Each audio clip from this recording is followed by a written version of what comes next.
tenemos nosotros, rescatamos la historia de Guaraní. Guaraní es una institución grande que... Podemos salir todos, matemáticamente vamos a salir. Acompañamos el equipo porque los verdaderos hinchas nos sentimos la categoría. A mí por lo menos no me importa la categoría, vengo con la camiseta.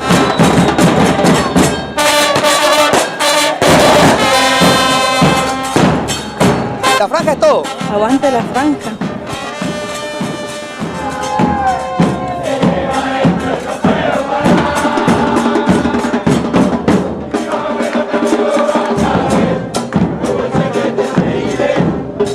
¡Vamos la franja todavía!